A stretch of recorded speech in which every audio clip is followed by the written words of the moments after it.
My name is Ernest Durham, and I'm the president and the CEO of the Durham Corporation.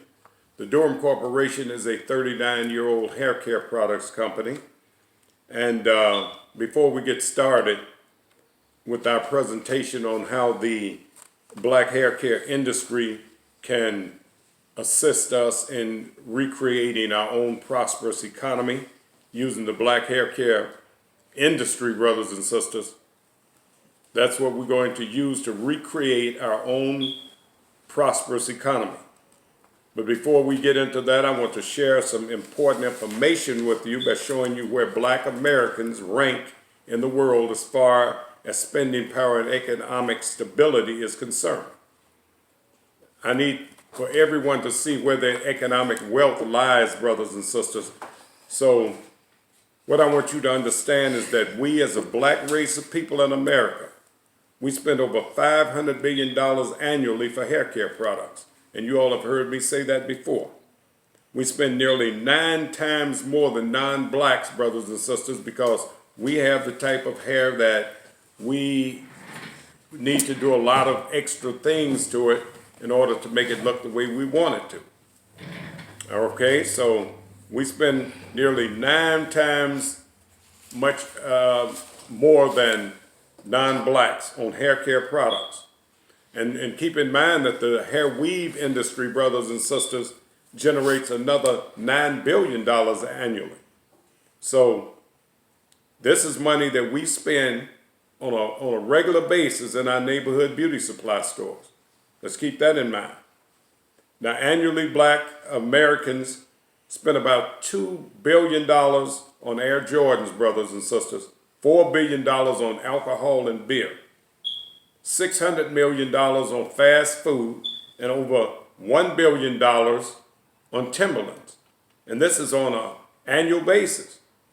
And we have over $1.2 trillion in spending power. Now, I'm not talking about billions. We're going to talk about billions later when it comes to other nations of people. But black Americans are in the trillions, brothers and sisters. And that is a lot of spending power. Now, this is what we have among ourselves collectively. And I'm not necessarily talking about the wealthy blacks. I'm talking about the working class black people. We have $1.2 trillion in spending power. So it's not that we don't have money, is what I'm trying to say, brothers and sisters. We have the money. Our biggest problem is that we give that money to other people and make them rich, while many of us have been living in poverty, lack, and want, while at the same time we're giving our money in the tune of $1.2 trillion to other people. Now, understand that black people in America has the 12th largest economy in the world. I'm talking about the entire world, brothers and sisters. There are only 12 nations that has more spending power than black people in America. I'm not talking about African countries or Caribbean countries. I'm just talking about the black Americans. We have more spending power than all but 11 other countries.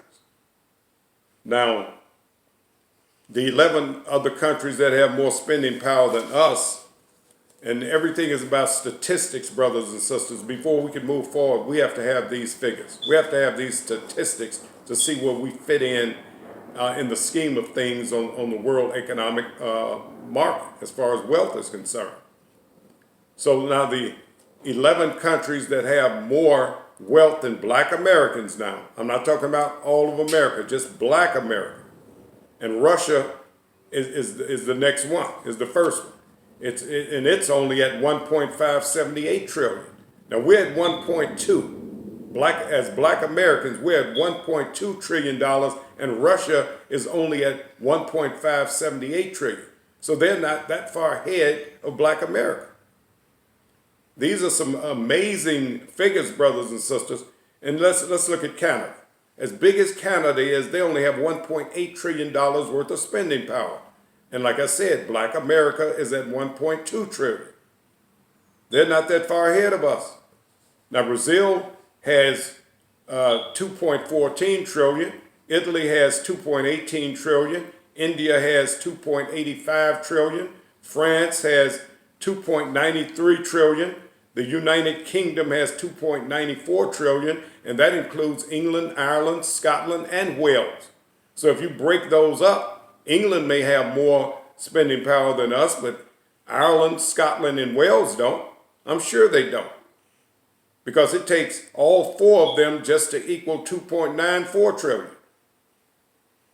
So we're in a very, very good situation as well as far as the economy is concerned. Now our next step is what do we do with this wealth that we have among ourselves? Now let's look at Germany. They only have $4.2 trillion. That's not too far ahead of black Americans. Japan has 5.1 trillion and China has 14 trillion. But let's look at the United States. We have $20.4 trillion in the United States, which makes the U.S. the richest country in the world. But then when you take the 1.2 trillion that black Americans have, when you subtract that from the 20.4 trillion, well, our 1.2 trillion leaves America with 19.2 trillion. Okay? So with $1.2 trillion worth of spending power, brothers and sisters, among black people in America, we have more spending power than the 9 richest African countries.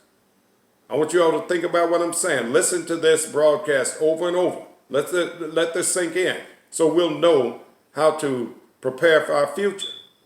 Now that we know that collective, we have the money to do just about anything we need to do to improve the quality of our lives. Listen to it over and over. Now, when you look at these African countries, the 9 richest African countries is, Ghana has $51.62 billion collectively. Now, we're not talking about trillions. Black America is still in the trillions, but the whole country of Ghana is still in the billions, brothers and sisters. They haven't reached the $1 trillion mark. Tanzania has $56.66 billion to spend. Ethiopia has $85.66 billion. Kenya has $88.27 billion. Angola has $119.43 billion, brothers and sisters. And Algeria has $197 billion. Morocco has $121 billion. Egypt has $235.4 billion. South Africa has $370.89 billion, and Nigeria, which is the largest of all the African countries, only has $375.8 billion. And black Americans have more spending power than the 9 richest Arab countries, brothers and sisters. We're going all across the world just to show you how much spending power black America has been blessed with. But like I said, what we do with it is up to us. So the 9 richest Arab countries are Saudi Arabia with only $683.8 billion. The United Arab Emirates has $382.6 billion.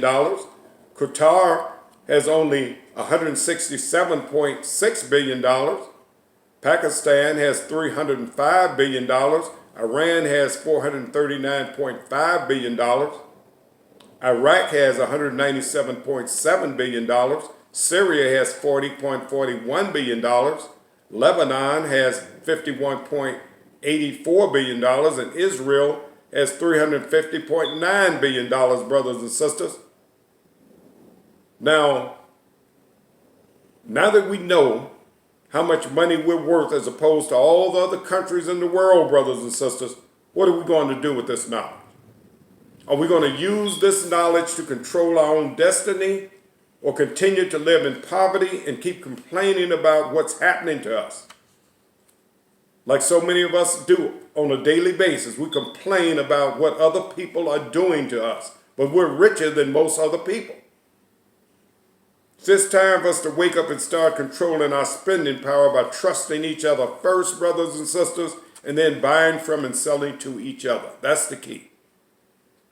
We are afraid of the word selling. We will buy. We'll buy in a minute.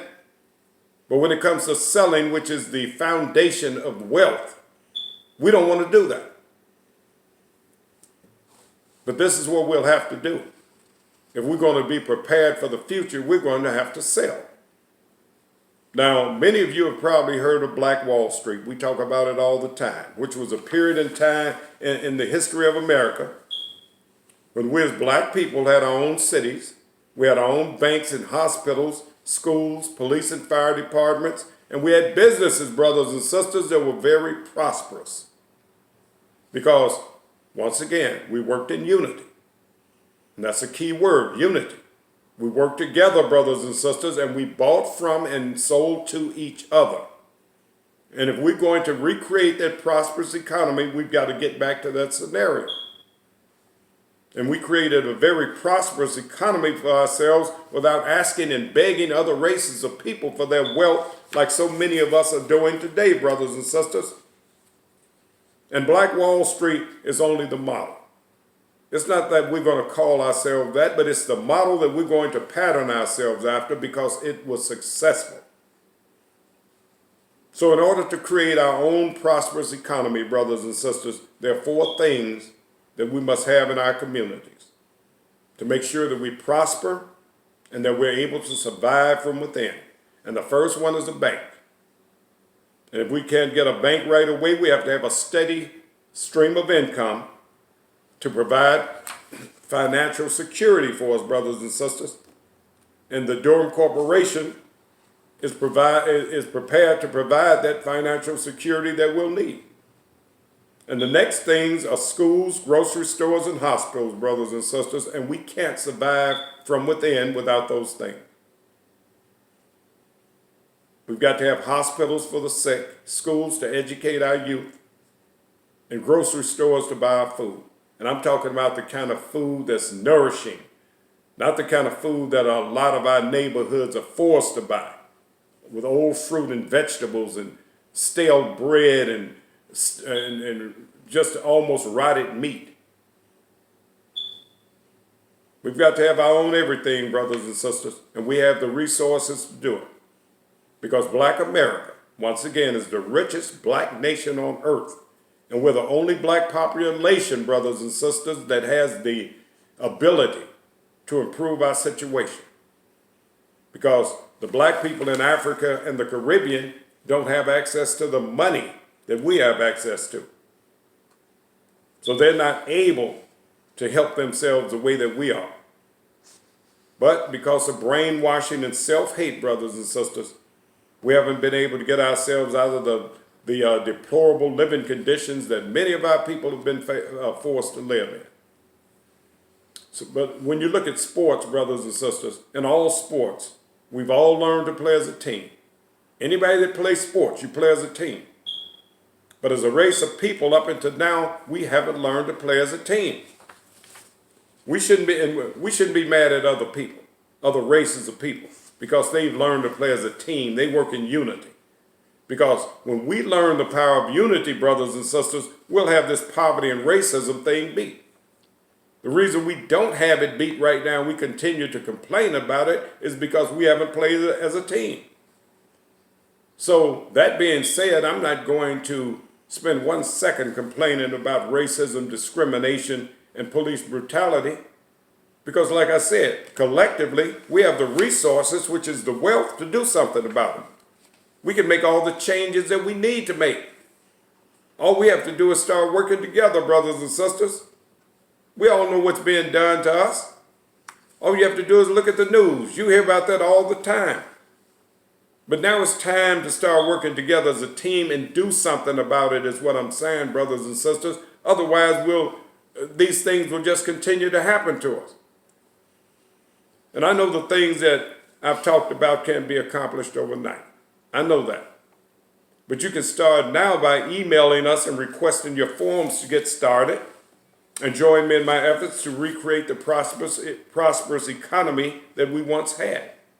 And that's mainly circulating our money 8 to 12 times before it leaves our community, brothers and sisters. And that can only be accomplished by us buying from and selling to each other. Now, let's look at some historical facts here. Historically, Hispanics circulate their money in their communities from 6 to 8 times before it leaves. Whites circulate their money 8 to 12 times. Asians and Arabs circulate their money 13 to 14 times. And Jewish people circulate their money about 18 times before they allow it to leave their community, brothers and sisters. Now, on the other hand, black money doesn't circulate not once. Because time a black person gets paid, he goes straight to somebody else's business and spends his money. And that's mainly because we don't have a lot of businesses in our neighborhoods and in our community. So out of convenience, we're forced to spend our money with other people. But we can change that. I've given you the figures. We can change it. We have the money. We have to just start redirecting it. Stop just throwing it up in the air, giving it to other people, and start using it to help ourselves. And before this presentation is over, I'm going to show you how. At least we can get started anyway. Now, by not having businesses, brothers and sisters, in our communities, this is no way for us to survive in the future, and it's no way to prepare a future for our children. So let's keep that in mind. At some point, we're going to have to wake up and be responsible. Now, another thing I want you all to look at is that out of every 20 Asians or Arabs, well, they have a business. 1 out of every 20 Asians or Arabs have a business. 1 out of every 35 whites has a business, brothers and sisters. 1 out of every 53 Hispanics has a business, and only 1 out of every 105 blacks has a business. And business is the foundation of any race's wealth. Our race has to have a foundation for wealth, and that's selling. In a business, you sell. And traditionally, we don't want to sell. But that's what business is all about, selling. And this is why the Durham Corporation is setting you up with your own small business. Because poor people cannot help poor people, brothers and sisters. Poor people can't even help themselves. So you know they can't help their brothers and sisters. And like I said, we as black people give away over $500 billion annually to other people every time we buy black hair care products. The Durham Corporation sells black hair care products, brothers and sisters, and we'll set you up in your own business as distributors of our hair care products. So we can redirect thousands and millions of those dollars back into your households. It's not that we're creating new money, brothers and sisters. It's already there. We just have to learn what to do with it. And I hear people talking about unemployment all the time. I don't believe in unemployment because I can hire every person in America to work for my company selling hair care products. It's no such thing. You just have to want to work. And I've made it very easy for you to be in your own business. So, with that being said, you need a business, brothers and sisters, to provide the income for your cars, your homes, your clothes, food, and other things that you need. So, therefore, we're starting you off with the distributorship of the Durham Corporation first. Before we do anything else, we got to get you employed. We've got to get some money coming into your household. And this method of bringing prosperity among our people involves 3 simple steps, brothers and sisters. And if you follow them exactly the way they're written, you'll all receive sales commissions in the next 30 to 60 days after your employment. And that depends on how fast everybody's able to sell just 4 bottles of our product. We're not asking you to sell hundreds of thousands of dollars worth of product. We're not asking that. We're not asking you to sell to hundreds of thousands of people. You need to sell 4 bottles of our product to 4 different people. 1 bottle to 4 different people. And you'll buy 1 bottle from the distributor that we set you up with. You'll buy 1 bottle and you'll sell 4 bottles. And it's as simple as that. And you'll do that twice a month. I don't need you to work no more than 2 days out of the month. Twice a month. And you'll be financially secure, brothers and sisters, because we have the system. It'll work if you do it. And you'll be working for the Durham Corporation. So as long as you do your work, brothers and sisters, you'll continue to be paid just like on any other job. Okay? Now, as of now, our people are mainly consumers, brothers and sisters. That's why we make everybody else rich. Who move into our neighborhoods and open up businesses, we make them rich. And they take that wealth and go off to their own communities because we are consumers. Now, on the other hand, if we become sellers, we can keep some of that profit and make ourselves rich. But we haven't done that. We buy, we don't sell. The word sell seems to be poison to a lot of our people, but that's the key. There are two key words in this presentation: unity and selling. If we're going to move forward in the future, we've got to buckle down and do what we need to do. So the Durham Corporation wants to put you in your own startup business because we know that many of you all don't have the money to start a business up yourself. But a business is what makes you financially secure, brothers and sisters. So like I said, you'll buy one 16-ounce bottle of our hair care products from your distributor, and you'll sell one bottle to 4 people, the same 4 people over and over and over. You don't have to go out and get new people unless you want more money.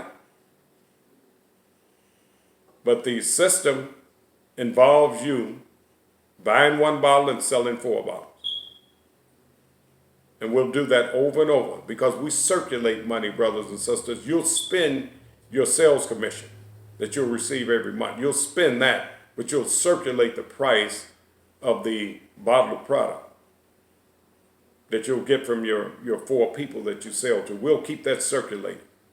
That's the whole key. That's how I'll be able to pay you all the sales commission, because we are circulating money. We're not spending it, we're circulating. And that's the whole key. So, like I said, you only be working 2 days out of the month, and you'll receive your first check, and then you repeat the process over again after you receive your first check, twice a month. Buy and sell, buy and sell, buy and sell. And then just sit back and wait on your commission checks. Now, a portion of our company's profits, and this is what we're paying you from, our company's profits from you all buying and selling our product. Well, a portion of it is going to pay you your monthly sales commission, as well as help fund our Save Our Sons initiative. That's a program that we have for our at-risk youth who are at risk to gangs, drugs, violence, criminal activity, and police brutality.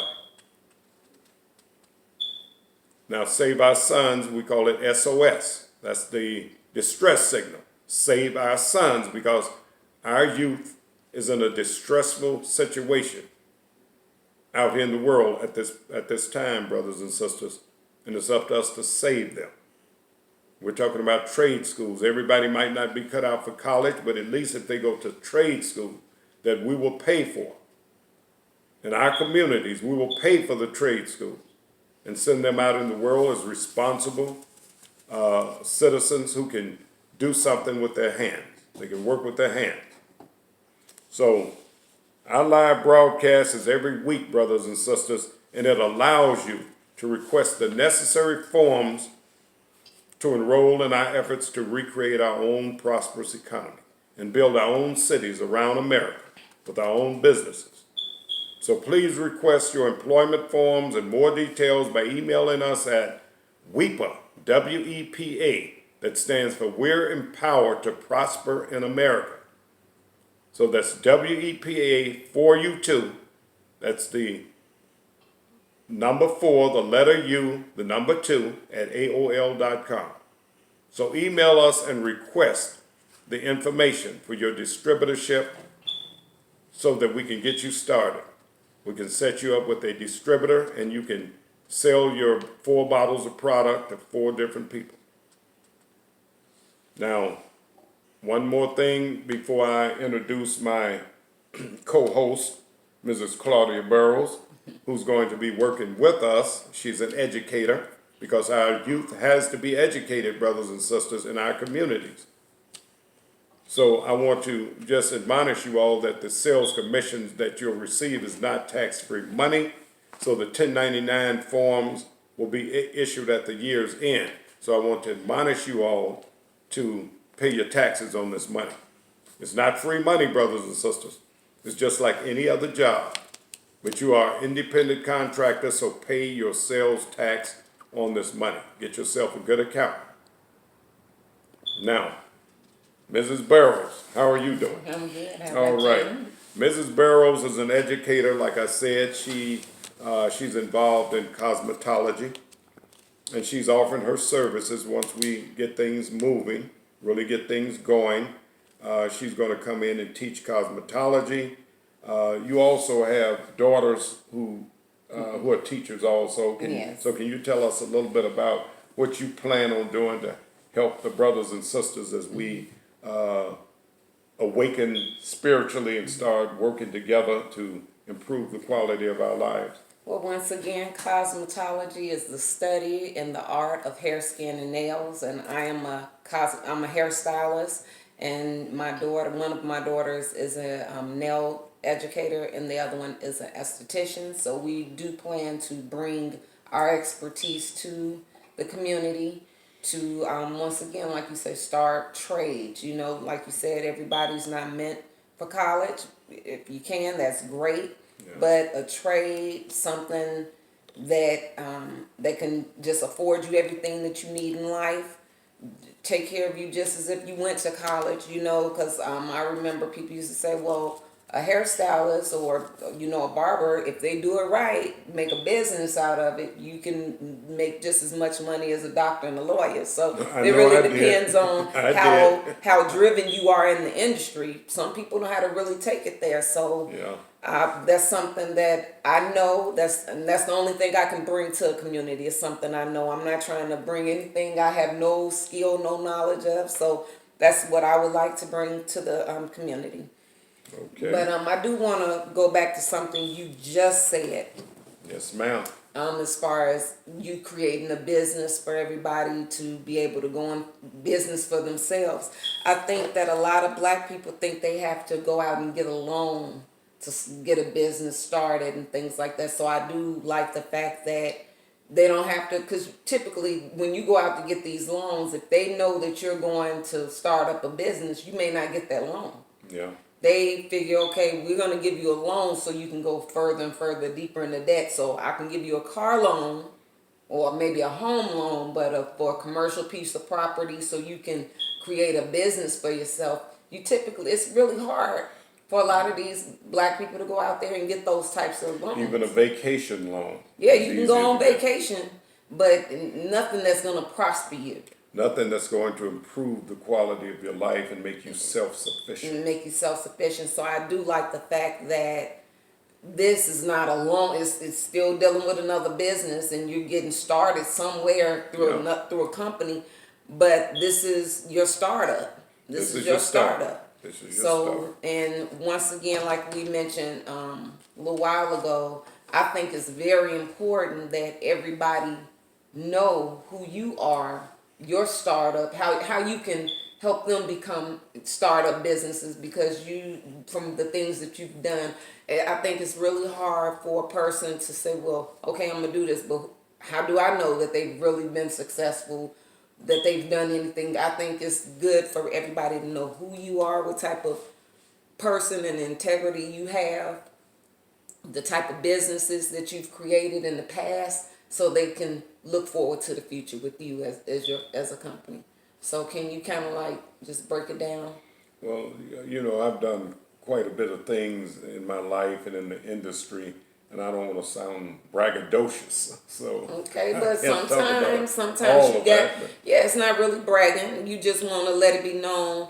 I'm not gonna follow somebody or really listen to somebody that I don't know any history on. You're right. And that can't show me, well, what has it done for you? How do I know that you know? So you can lead me. So I think it's very important that everybody do know who you are, and and things like that. So it's not bragging or what you say, tooting your own horn or whatever. No. Just let it be known. Well, the whole key is business. Like I said, buying and selling. And I started at a very young age, at 13 or 14 years old.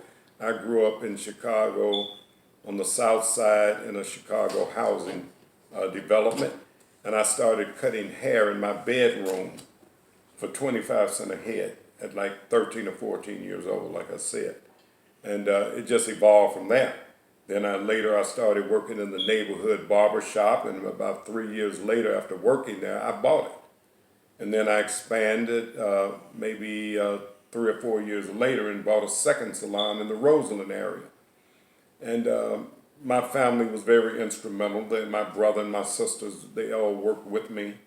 And Unity. yeah, unity, and it just grew from there. And then a little later, I went into manufacturing hair care products.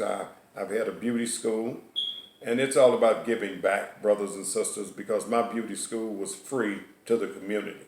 If you lived under a certain income level, if you were a woman and had a child and may not have been married and your income was low, you could go to beauty school for free. My company paid the instructors and paid for the tuitions, and we've put some people out there in salons that couldn't necessarily pay for a beauty school tuition. So we've sent people to college. Gave them their startup. Yeah, Yes. we've given college tuitions out. We've given thousands of turkeys away every Thanksgiving at all the Chicago housing developments. I remember having the Chicago police with us at one time because it was so dangerous in some of those areas. But they were with us passing out turkeys because this is what we wanted to do in our efforts to give back, because I've always felt that I was blessed. And, when you see suffering humanity with the poverty situation, you have just a emotional thing to give back and help wherever you can. So that's some ground root stuff. Yeah. We don't. I think it's just very important for everybody to know, just so you'll know the type of, like I said, the integrity. If you don't have trust, it's very hard to follow and say, okay, well, look, I'm telling you to do this, and really believe that, okay, it is what you say it is. So I think that's very important. And then I just wanted to throw out there that, we do a lot of protesting, when things don't go our way as far as business, and also like how we're being treated in business, or just the things, like you say, the young men go through out here on the streets. We do all that protesting, but at the end of the day, after it's all said and done, we go back to the regular old routine of life, go back to supporting people that don't support you. Well, yeah, we become complacent. Yeah, So it's like,